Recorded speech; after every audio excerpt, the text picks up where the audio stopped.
Hebreus 12, parte 1. Estudo da palavra Deus e nós. Então vamos lá. Hebreus 12. O meu tá, Deus disciplina os seus filhos. O tema da NVI. Como é que tá o tema da NVI? A disciplina de Deus comprova seu amor. A disciplina na NVT. A disciplina de Deus comprova o seu amor. E na sua, filhos de Deus, né? Deus, o nosso Pai. Deus, nosso Pai. Olha que legal. Você vê que tem tudo a ver com filiação, né? Tá? Um fala sobre correção, mas correção de quê? De filhos. O outro fala do amor, ou seja, a correção por causa do amor. É igual aqui, por exemplo, eu amo meu filho. Então eu disciplino para que ele possa, né, crescer.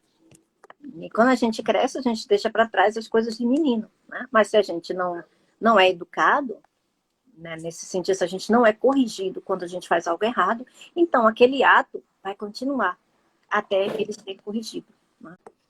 E muitas pessoas se debatem muito, né, acerca da correção, mas faz parte, né, da nossa corrida. Portanto, também nós, uma vez que estamos rodeados por tão grande nuvem de testemunhas, livremo-nos de tudo o que nos atrapalha e do pecado que nos envolve. Vê? O pecado nos envolve, porque, como o apóstolo Pedro disse, né, ali, 1 Pedro 5,8, se eu não me engano, que ele fala sobre isso, né, que o maligno, ele anda, né, ao nosso derredor, rugindo como um leão, procurando alguém que possa tragar, né, que possa devorar através do pecado. É por isso que é inserido, né, a lei, a mistura, né, mistura a lei com a graça, de forma que as pessoas sempre estejam em pendência, sempre estejam conscientes das suas falhas, dos seus erros, e não da sua liberdade. Entende? Então, é por isso que é o pecado que nos envolve. Ou seja, o pecado não está mais dentro do Filho de Deus, porque, né, Cristo já pagou o preço pelo pecado. Então, ele aniquilou o pecado. Quando a gente... a figura, né, do batismo, né? Inclusive, 1 João diz, né, que Jesus foi revelado através do batismo nas águas, né? Não foi ali que o Espírito veio em forma corpórea de pomba e ali Jesus foi ungido, né, e começou o seu ministério? E o que ele disse para João Batista, né? Quando João Batista disse que ele precisava ser batizado por Cristo, mas, no entanto, Cristo ia até ele para ser batizado.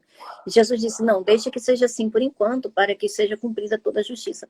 Então, Jesus estava cumprindo aquela justiça pelos homens. Ele estava se batizando não porque ele precisasse se arrepender de algum pecado, porque 3 evangelhos, né, 3 testemunhas falam sobre a pureza de Jesus, né? O apóstolo João diz que Jesus não tinha pecado.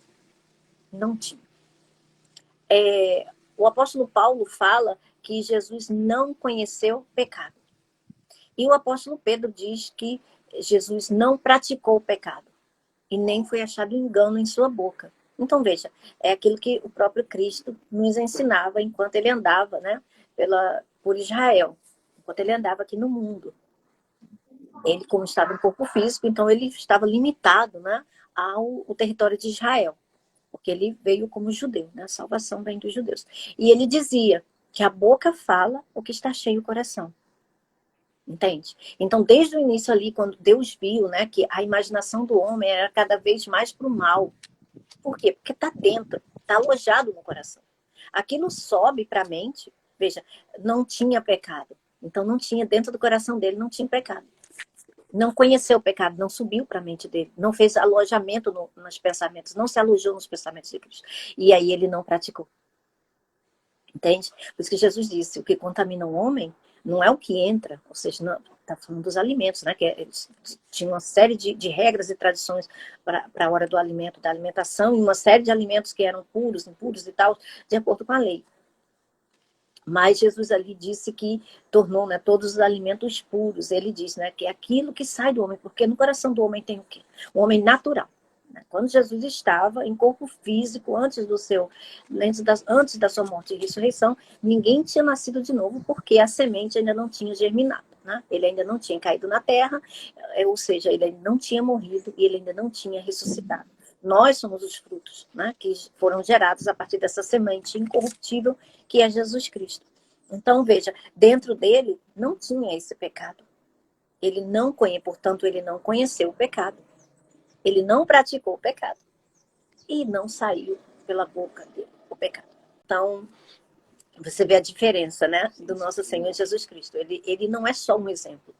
Ele é o substituto. Não, ele não é o exemplo. Ele é o substituto. Ele é o homem perfeito do qual sai o poder, emana o poder para uma vida indestrutível, para uma vida verdadeiramente de adoração a Deus, como sacrifícios vivos no nosso cotidiano, quando não tem nenhuma rede social nos filmando, nem nenhuma câmera, né? Ninguém está por perto olhando.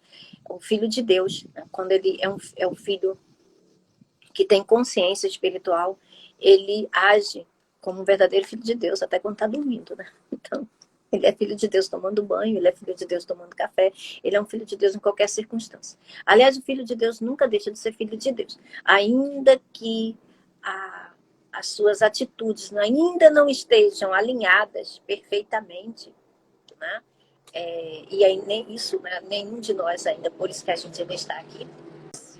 Se nós já tivéssemos aperfeiçoados, né, nós não estaríamos mais aqui, nós já teríamos sido recolhidos, né, porque já estaríamos maduros. Mas a gente ainda está aqui porque a gente está sendo aperfeiçoado. Então, as nossas atitudes não mudam a nossa posição.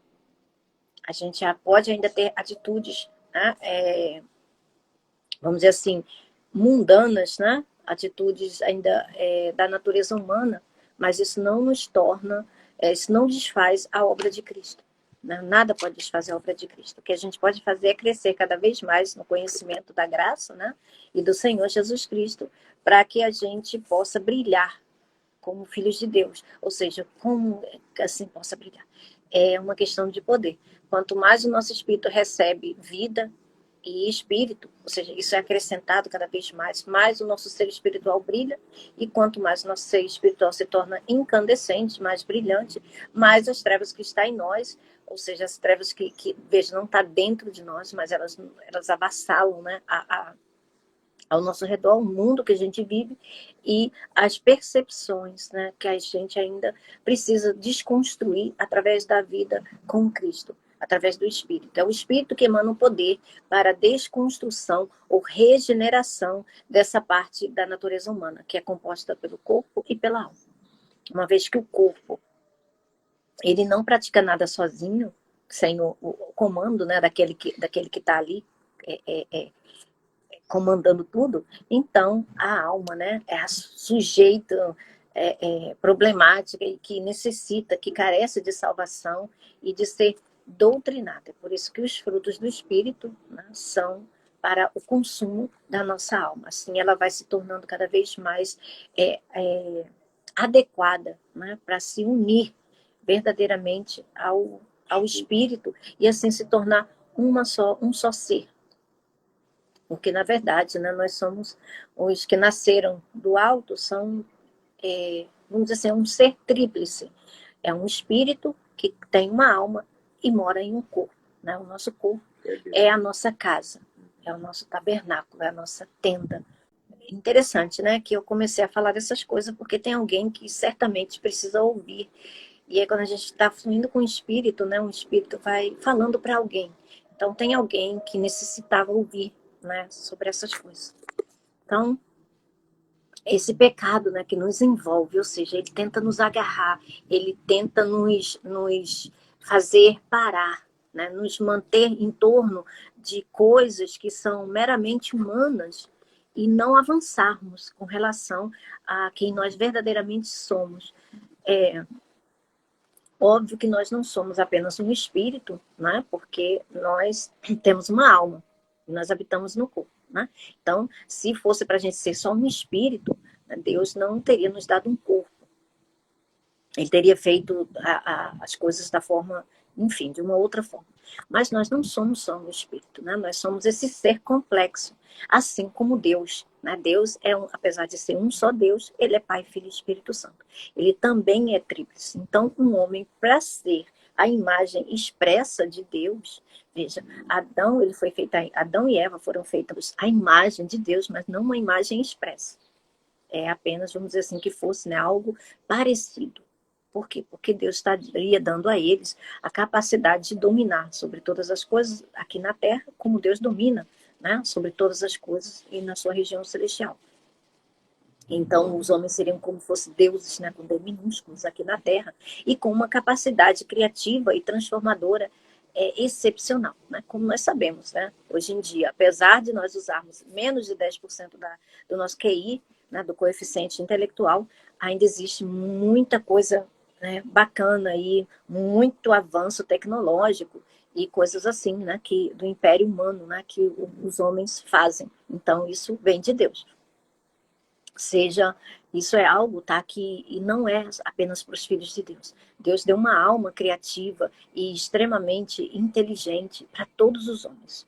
Se não fosse a queda, os homens seriam muito mais inteligentes do que são hoje. Então, para todos os homens. Então, até mesmo os homens que usam dessa inteligência, dessa dádiva, essa boa dádiva que vem do Pai das Luzes, ele terá que responder diante de Deus no dia do tribunal, no último dia, né, do tribunal, do grande julgamento de Deus. Essas pessoas terão que responder, porque elas simplesmente tornaram Deus como sendo alguém que não tinha o mérito que Deus tem, quem ele é. Não deram a Deus a devida glória e preferiram seguir os seus próprios. Como o apóstolo Paulo fala sobre isso ali em Romanos, no primeiro e no segundo capítulo de Romanos, ele fala sobre isso, que o homem é inculpável diante de Deus, porque Deus deixou claro toda a sua criação, o poder dele é inegável, e ainda assim os homens tentam negar a glória de Deus, dando glória para aquilo que Deus fez, em detrimento do próprio Criador. Então, inclusive a vida, né? O homem só existe e só respira porque Deus mantém o fôlego de vida. Se Deus recolhesse o seu espírito, imagina, não existiria vida nessa terra. Então, nenhum ser que respira, nenhum ser humano, nenhum animal poderia existir na face da terra, a não ser os seres que fossem espirituais. E como Deus não deu o mundo, né, a Terra, o planeta Terra, para seres espirituais, mas sim para seres físicos, naturais, terrenos, então eles não têm. Satanás é um ladrão e ele não tem autoridade legítima para agir aqui nessa terra. E por isso, né, uma das obras do Espírito Santo é esse convencimento, é trazer a consciência do homem, né, essa elucidação de que ele não precisa mais temer o maligno, porque ele já foi condenado. E Cristo veio para desfazer as obras do maligno. Então, nós hoje, por isso que nós não somos apenas espírito. Nós somos espírito, porque esse é o nosso ser que vai colocar tudo, unificar tudo, né, em si mesmo, como Deus é, mas no seu próprio tempo, no tempo devido. Mas nós ainda temos uma alma, né, e vivemos no corpo. Então nós somos esse ser tríplice, esse ser complexo que habita aqui no mundo, né, e com os outros que são apenas almas viventes.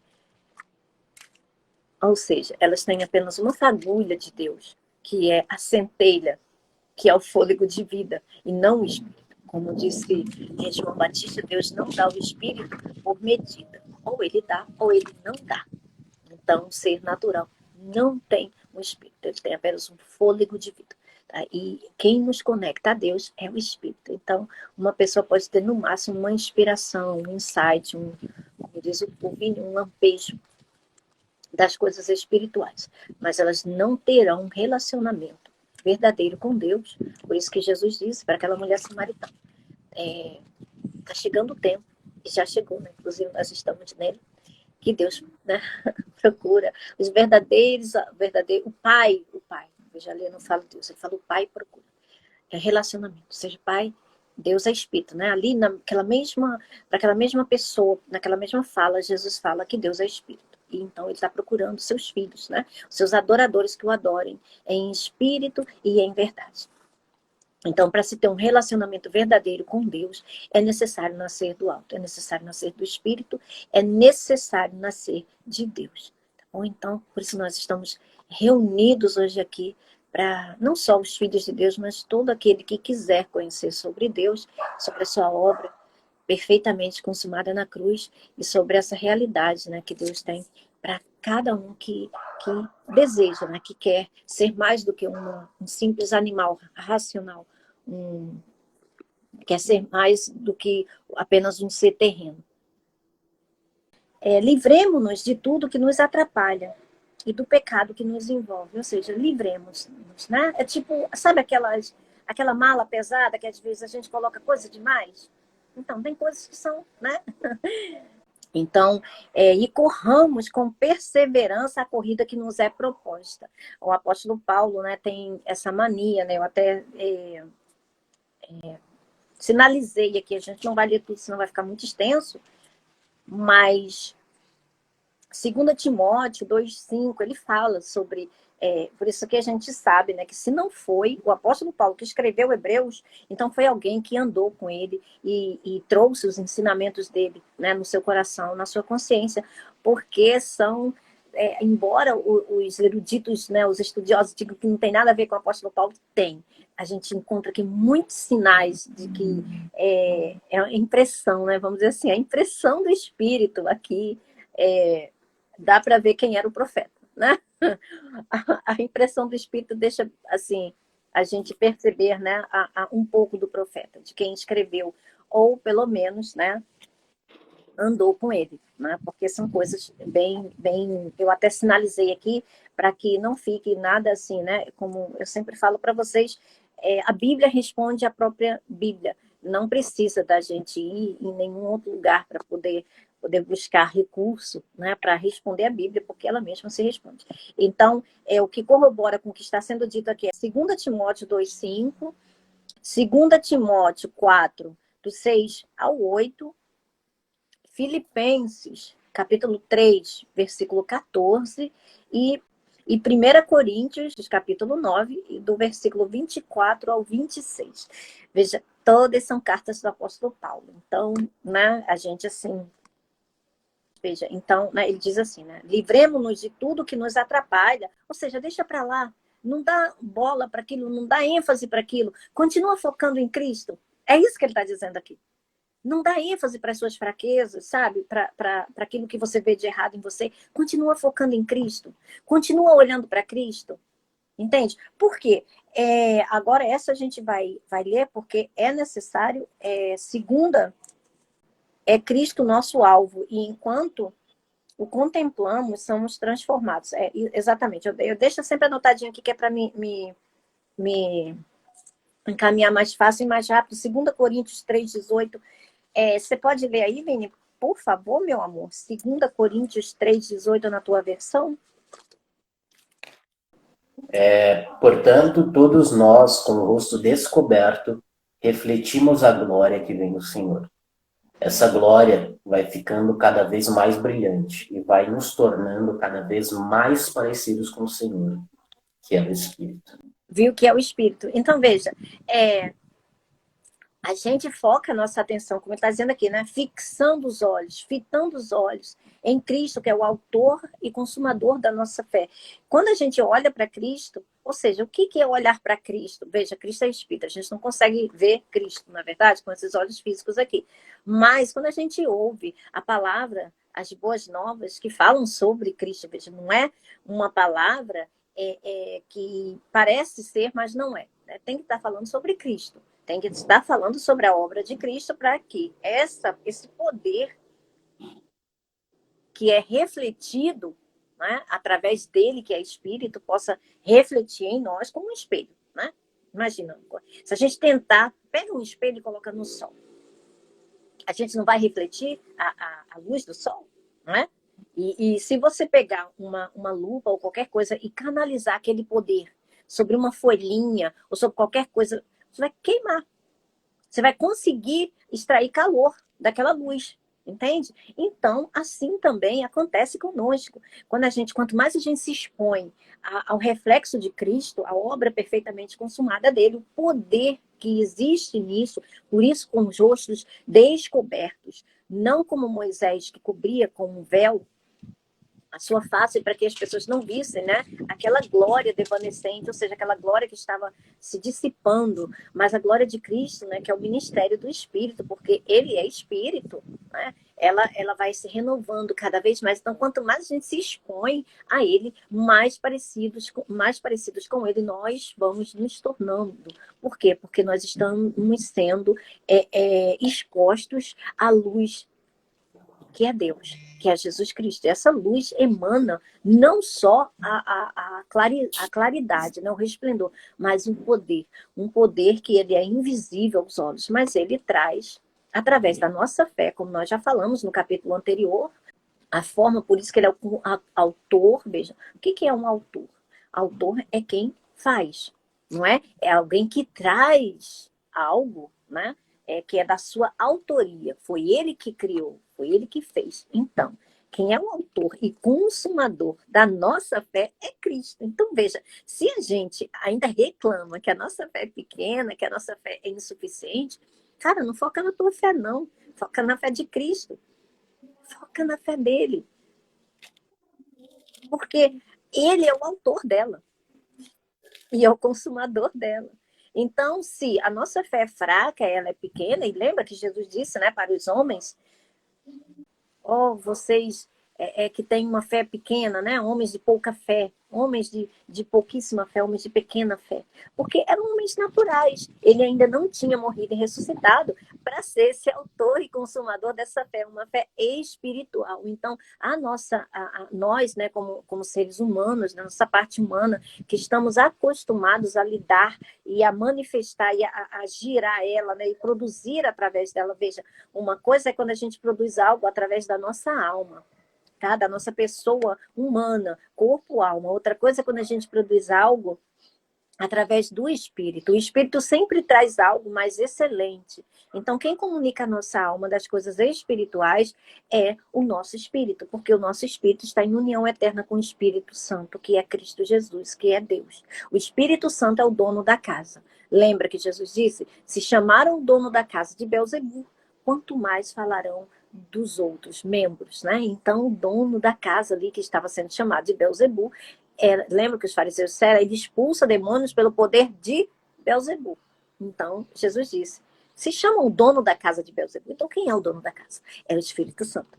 Então, o Espírito Santo, você vê, é uma humildade tão linda, e é uma união tão perfeita e tão intrínseca e tão livre de todo tipo de contenda, inveja e essas coisas mundanas, que o Espírito Santo, sendo dono da casa, traz glória para o Filho. Traz glória para Cristo. Como ele disse, né? Ele me glorificará. Não falará por ele mesmo, mas fará vocês lembrarem daquilo que eu vos disse. Falará daquilo que é meu. Então, veja, o Espírito Santo é o dono da... Quem é que pode entender algo dessa natureza? Né? Nós, como seres humanos, a gente entende que um presidente é a autoridade máxima, né, do país, e a gente deve respeito a ele, e o que ele fala é algo, né, que deve ser levado em consideração quando ele está ali, né, ministrando, né, sobre como é que o ministério, né, daquilo que ele está exercendo, né, sobre o seu cargo. Não quando ele está na sua casa, mas quando ele está no seu cargo. Então, o que ele fala tem que ser respeitado, porque ele é o chefe máximo, né, do país, e assim cada autoridade, né, mediante aí as suas atribuições e a sua jurisdição. Agora, imagina Deus, né? A gente sabe dessas coisas com relação ao mundo que a gente vive. Agora, imagina Deus. Mas, no entanto, ele não faz uso desse poder e dessas atribuições dele, sabe? E ele age de uma forma tão humilde. E ele está dentro de cada um de nós. Olha que coisa perfeita, que coisa maravilhosa. Olha, se isso para vocês não é uma boa notícia, eu não sei mais o que poderia ser, né? Porque isso é algo que apenas porque se nós fôssemos apenas seres terrenos, né? Apenas almas viventes, nós não poderíamos comportar, né, um poder como esse. Por isso que o apóstolo Paulo diz, né, o vaso é de barro mas o poder é de Deus. O poder que é de Deus é o Espírito que está em nós. É o Espírito Santo que está em união eterna com o nosso espírito. Então, essa união é que dá a salvação à nossa alma. A nossa alma só pode ser salva porque nós nascemos do alto. Nós nascemos, né, como um ser espiritual. Senão, essa âncora não estivesse ali, a nossa alma seria igual uma folhinha seca que fica levada aí por toda sorte de doutrina, por toda coisa, e no final acaba se perdendo. Né? Como Jesus disse, que aquele que quer se apegar à sua vida aqui nesse mundo, ele perderá a sua alma, a sua vida, a sua alma, né? Que é como as escrituras trazem. A vida, né? Chamam de alma, porque na realidade a vida terrena biológica é o quê? É só um fôlego. Se tirar, o corpo morre. As células, né, que mantêm, as células sanguíneas que mantêm em funcionamento os órgãos apodrecem, né, e o corpo morre. Então a alma ela é dispersa, desligada do corpo e vai para o inferno se ela não tiver ancorada no espírito. Quem ancora a alma e leva a alma para o céu é o espírito, esse ser novo nascido. Então, quanto mais luz esse ser for, quanto mais exposto esse ser, né, tiver da sua fonte, né, a sua fonte de águas vivas, mais nós, como ser completo, iremos nos transformar de glória em glória, né, refletindo essa glória, de preferência assim, né, com o rosto descoberto, sem véu, sem enganação, sem mentira, sem falsidade, sem nada disso. Aquilo que a gente ainda não consegue vencer, não se preocupa não, Deus está agindo. Quanto mais você olhar para Ele, quando você menos perceber aquilo que te dava tanta dor de cabeça, aquilo que se agarrava a você, só você olhando para Cristo, cara, aquilo foi embora. É mágica? Não, é poder. É diferente, tá? Não é mágica, é poder. Poder de Deus, o poder que atua através da fé. E a nossa fé, quando ela não é suficiente, aí vem o Espírito Santo e faz o quê? Aquilo acender. É como meu filho disse esses dias aí, né? No sábado, se eu não me engano, ele disse, né? É como a vela, né? Que o espírito, a vela, quando ela está assim, já se apagando, assim somos nós, essa é a nossa fé, já se apagando, aquela coisinha ali, quando ouve as boas novas, aquela coisinha estava já se apagando, o Espírito Santo vem e faz ela acender. E aí aquilo se transforma na sarça ardente, que é aquela figura que Moisés viu ali no deserto, né? E teve um encontro com Deus. Então é isso que o Espírito Santo faz. E parece que aquilo é tão grande naquele momento, né? Que ele incendeia a gente por completo. Né? É a única coisa que a gente tem, né? Como sendo algo palpável, né? É essa sensação desse poder tomando conta de nós, que a gente não sabe de onde vem nem como explicar. Mas a gente só sabe porque sabe, porque sabe, porque sabe. Né? Porque cada um sabe. E isso não é algo que nenhum doutor vai poder diagnosticar, a não ser o próprio Espírito Santo. Isso é questão individual de cada um de nós. Tá bom? Então, não por isso que o apóstolo Paulo diz, não julgue ninguém antes da hora. Então, tendo os olhos fitos em Jesus, autor e consumador da nossa fé. Tá? Então é outra coisa que ele fez por nós. Tá? Então não precisa se preocupar, você que acha que a sua fé é muito pequenininha e que não serve para nada e que não dá para nada, aí, liga com a de Jesus, une com a dele, você vai ver que o negócio vai pegar fogo, vai ganhar uma proporção que você não tem noção. Agora, você não vai ganhar essa proporção, né, nas redes sociais. A não ser que seja aqui agora na live, que a gente está estudando a palavra de Deus. Mas se for com relação a outras coisas, não, você não vai adquirir isso, tá? Nem vai ser assistir novela, nem, enfim, essas coisas tudo tem seu tempo, né? Tem seu lugar. Mas se você quer adquirir essa fé, se você quer receber essa fé, você só vai conseguir se for através da palavra de Cristo, tá bom? É olhando para Ele, tá? É contemplando Ele, não é mais ninguém, só Ele. Então, tendo os olhos... Oi? Uma fé viva. Sim, uma fé viva, exatamente. Então, olha, veja só, ele, pela alegria que lhe fora proposta, suportou a cruz. Então, Jesus, olha que coisa interessante. Olha que coisa mais interessante. Jesus era um homem. Embora ele tivesse sido gerado nas duas naturezas, né, ao mesmo tempo, ele nasceu, né, com esse propósito, né, de morrer para nos dar vida. Ele nasceu nas duas naturezas ao mesmo tempo. Ele cresceu e se desenvolveu nas duas naturezas ao mesmo tempo, para ser o nosso substituto. E veja, ele só tinha o quê? O Antigo Testamento. O Antigo Testamento, na época, eram as escrituras disponíveis. Então, Jesus era ensinado pelo próprio Espírito, que o Pai é Espírito, né? Como ele disse, o Pai é Espírito. Era ensinado através do Antigo Testamento acerca dele. Olha que coisa bonita, olha que coisa linda. Vê se qualquer semelhança não é, né? Não é mera coincidência conosco. Não é, tá bom? A gente está passando pelo mesmo propósito, pelo mesmo processo que Jesus passou. Então, ele, pela alegria que lhe fora proposta. Então, veja, ele foi ensinado pelo Espírito, dentro da palavra, né? Como ele disse, né? Para aqueles discípulos lá, né? No caminho de Emaús, e ele falou, enquanto ele estava andando, né, por Israel com seus discípulos, ele falava: eu vim para cumprir tudo que está, eu não vim abolir a lei, mas cumprir, né? Tudo que está escrito a meu respeito, na lei de Moisés, nos profetas e nos salmos. Então, ele foi ensinado dentro de todo o Antigo Testamento, pelo Espírito. Então, veja, é o que nós estamos participando agora, que nós estamos, né, que está acontecendo conosco agora. E ele só foi batizado com o Espírito Santo. Veja, ele é a diferença, tá bom? Vou elucidar aqui para quem não sabe, tá? Uma coisa é você nascer do Espírito, outra coisa é você ser batizado com o Espírito, tá bom? Nascer do Espírito, você nasce um bebê espiritual. Então, você agora é um ser espiritual lá dentro, tá? Deus dá um novo coração, nesse coração vem nesse ser espiritual, como ele prometeu nos profetas. Agora, o batismo é esse revestimento de poder. Por isso que quando Jesus soprou o Espírito Santo ali nos discípulos, eles estavam nascendo de novo. Ali, Jesus estava configurando em alto e bom som a nova criação.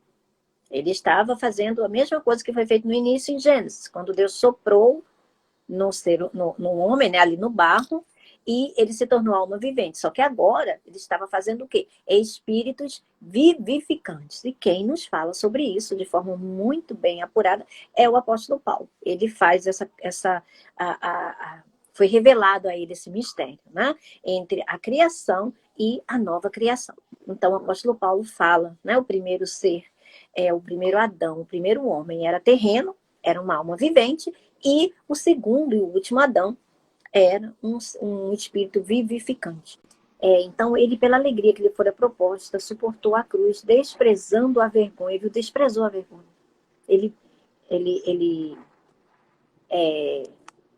negou? Não. Ele só desprezou. Ele só ignorou. Só não deu proeminência para ele. E assentou-se à direita do trono de Deus. Lembra quando ele disse para Pedro, quando ele levantou ali a espada dele, cortou, né? Decepou a orelha do Maico, aquele oficial lá, aquele servo lá lá da guarda, né? Que foi prender Jesus. O que Jesus disse? Se eu quisesse, eu clamasse meu pai, ele mandaria, né? Várias hostes, né? De anjos para me ajudar. Mas ele veio com esse propósito. Então, ninguém podia impedir ele de cumprir a obra que o pai deu para que ele cumprisse. Então, pensem bem naquele que suportou tal oposição dos pecadores contra si mesmo. Ele suportou a oposição de toda aquela gente contra ele. Dos grandes magistrados, dos fariseus, dos saduceus, pessoas que tinham autoconhecimento da lei, autoconhecimento da religião, sempre buscando alguma coisa para fazer com que o nosso Senhor Jesus caísse, para fazer com que o nosso Senhor Jesus ele caísse em contradição, para que pegar ele em algum erro, às vezes nunca encontraram.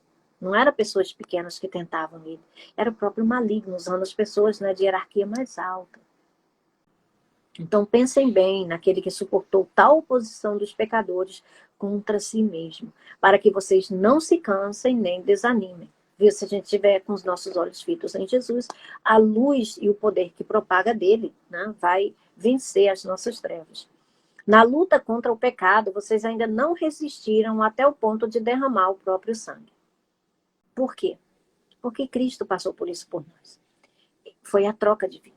Cristo fez isso para que a gente não venha a ter que passar por isso. Ninguém precisa resistir ao pecado até derramar o seu próprio sangue. Cristo veio fazer isso e ele fez por nós de forma perfeita. Ninguém jamais conseguiria fazer. Então, vocês se esqueceram da palavra Vocês se esqueceram da palavra de ano que ele dirige a vocês como filhos? Meu filho, não despreze a disciplina do Senhor, nem se magoe com a sua repreensão. Como isso aqui é difícil, né? Como é difícil a gente ser repreendido e não se magoar. Mas é uma questão de necessidade. Nós precisamos, porque, como diz, né, na musculação, no pain, no gain. Sem dor não tem ganho. Então, para que saia certos espinhos, certas coisas de nós, vai causar certa dor. Mas acredite, vai curar. Vai curar. Como filho, né? Não despreze a disciplina do Senhor, nem se magoe com a sua repreensão, pois o Senhor disciplina a quem ama e castiga todo aquele a quem aceita como filho. Provérbios 3, do 11 ao 12, você está vendo? O escritor aqui está citando provérbios dentro do Novo Testamento, ou seja, é a lei, né? É como uma verdadeira lei, né? Quando um juiz ele sentencia um caso, ele não fundamenta a sentença dele, tem que estar fundamentada em cima de uma lei, né?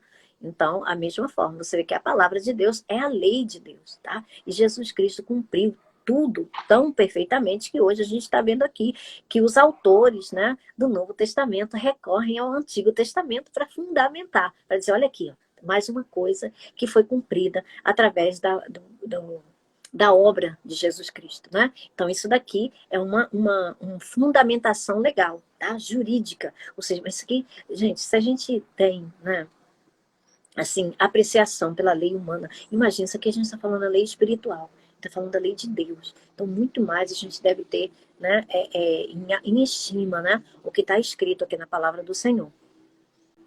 Então, suportem, eu até deixei anotado aqui, Jesus só se assentou, né, ao lado de Deus porque ele suportou, né? Ele passou pelo processo, ele cumpriu tudo. Se ele não tivesse cumprido tudo, ele não estaria sentado agora, né, esperando até que os seus inimigos fossem postos, né, como estrado dos seus pés.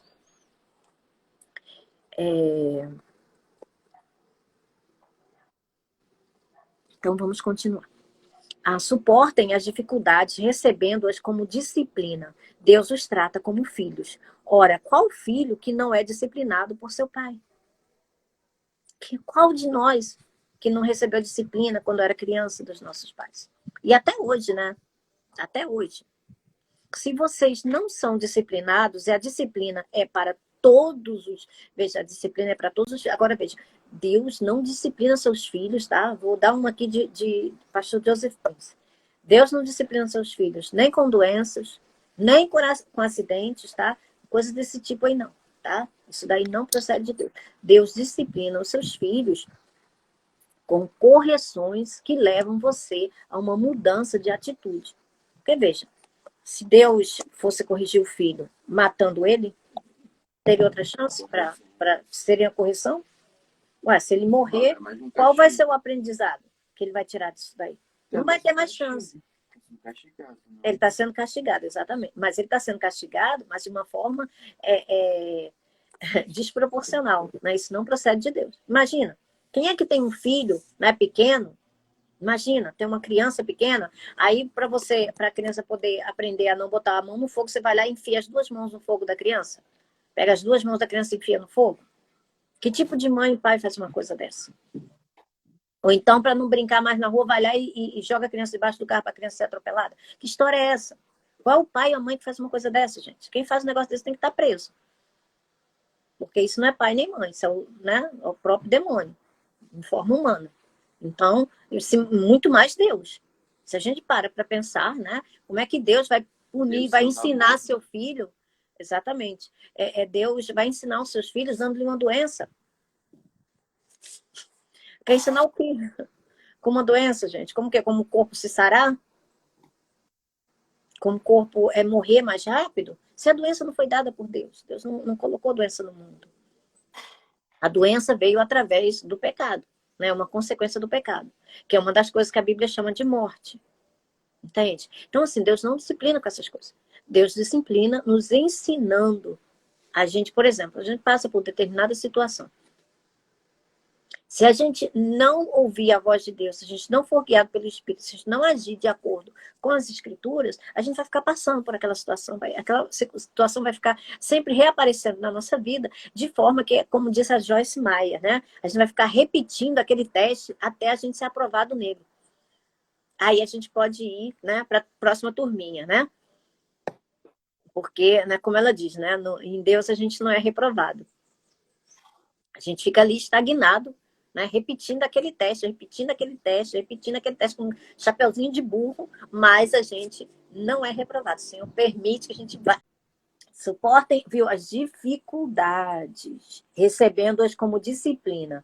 Deus os trata como filhos. Ora, qual o filho que não é disciplinado por seu pai? Se vocês não são disciplinados e a disciplina é para todos os filhos, então vocês não são filhos legítimos, mas sim ilegítimos. Eu acho que na versão do Vini deve estar bastardos, né? Porque ela é bem escancarada, não é?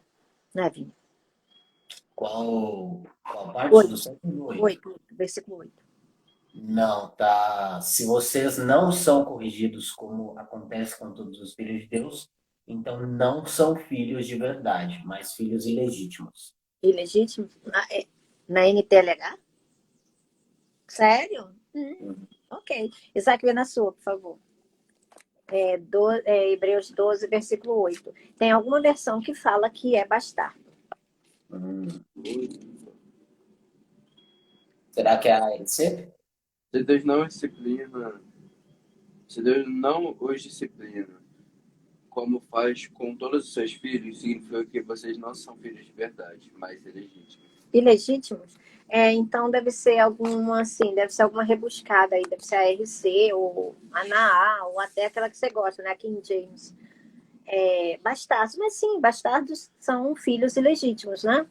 Filhos fora do casamento. Então, porque a disciplina, né? Ela traz bons frutos depois, né? A disciplina, ela traz uma vida correta. Uma pessoa que vive sem disciplina, ela não tem noção do que é correto, do que não é correto.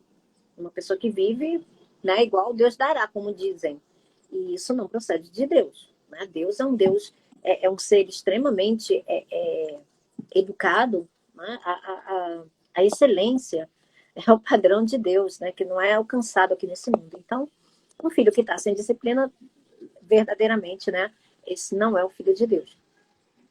Então, além disso, tínhamos pais humanos que nos disciplinavam e nós os respeitávamos. Quanto mais devemos submeter-nos ao Pai dos Espíritos. Pai dos Espíritos.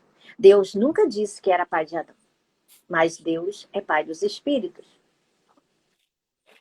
É por isso que no Antigo Testamento, os anjos eram considerados filhos de Deus. Por quê? Porque eles são da mesma natureza de Deus, espíritos. Então Deus é pai dos espíritos. Deus nunca gerou nenhum anjo. Ele criou os anjos.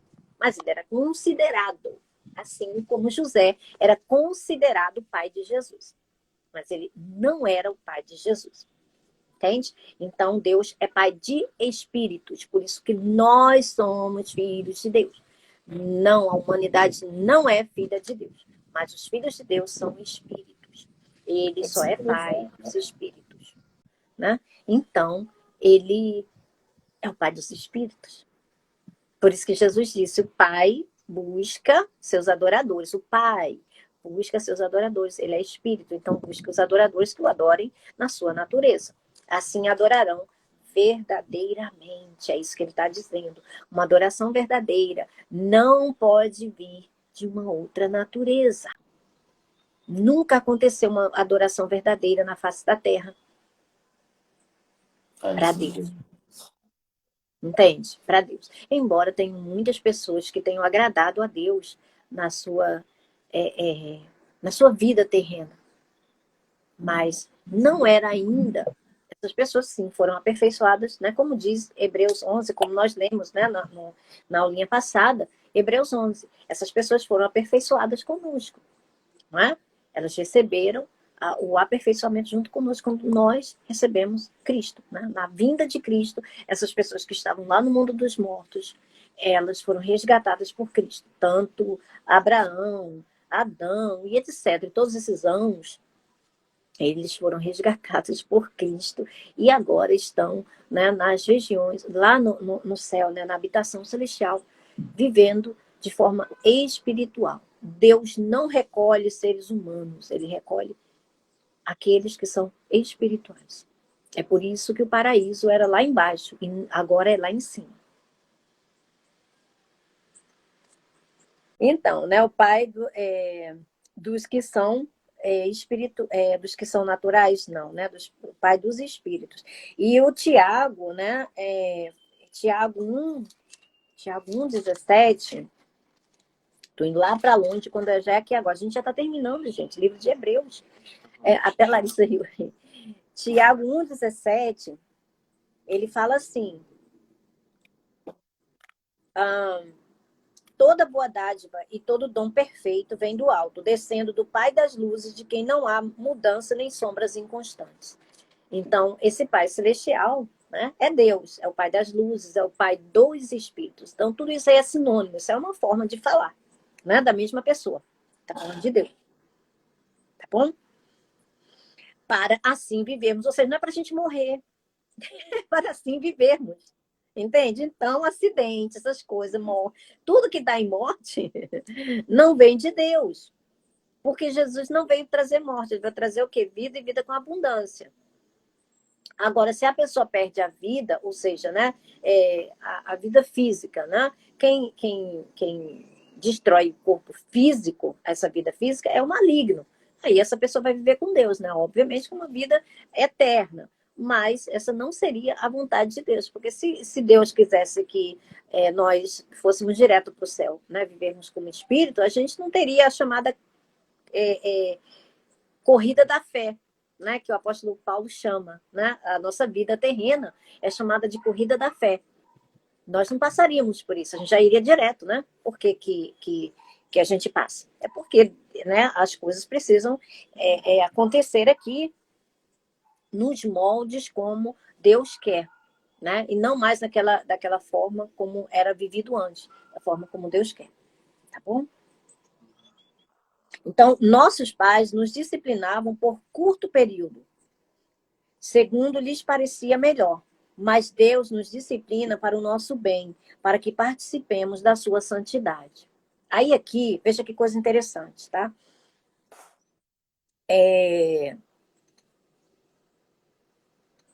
Vamos ler 1 Coríntios 1:30, para que a gente participe, veja, ele nos corrige, né? Olha o que o Espírito Santo está ensinando aqui, ó. Nossos pais nos disciplinavam por curto período de tempo, ou seja, enquanto a gente ainda era menino, né? Enquanto a gente ainda, por exemplo, como o Vini, né? Ainda é menino, ainda está ali, né? É criança. Então, não adianta como o Isaac, por exemplo, né? Eu ainda disciplino, né, Vini? Eu ainda disciplino o Isaac, porque, ó, viu, coisa fofinha. E ele admite. Eu tenho que ficar. Ela me ama, por isso que ela me disciplina. Se ela não me amasse, ela disciplinava. Coisa fofa. Então, por isso. Senão eu deixaria, né, ele crescer igual uma urtiga, né? Cheio de espinho e carrapato e coisa e tal.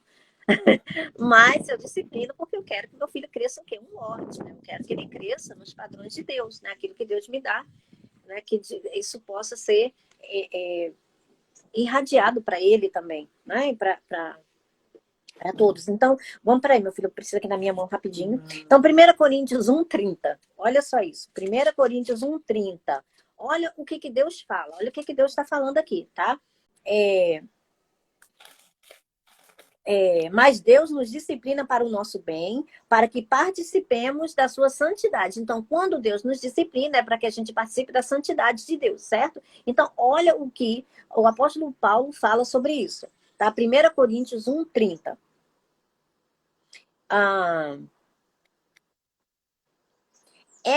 Porém, por iniciativa dele, de quem? De Deus, tá? Que vocês estão em Cristo Jesus, o qual se tornou sabedoria de Deus para nós. Então, foi Deus, foi iniciativa de Deus nos tornarmos como Jesus Cristo, ou seja, fazermos, né, um com Cristo. porque o qual se tornou sabedoria de Deus para nós. Isto é, a sabedoria para nós. Olha o que é a sabedoria para nós. Justiça, santidade e redenção. Para que, como está escrito, quem se gloriar, glorie-se no Senhor. Ou seja, Cristo é tudo isso aqui que o apóstolo Paulo está dizendo, que o Espírito Santo que Jesus Cristo ensinou para ele nos ensinar. Esse é Jesus Cristo para nós. É por isso que a gente tem que aprender de Cristo. Ele é a nossa fonte. A fonte de sabedoria a jorrar para a vida eterna. Da qual sai o quê? Justiça, santidade e redenção. Justiça é o caminho que a gente deve andar, que é uma dádiva, um presente de Deus.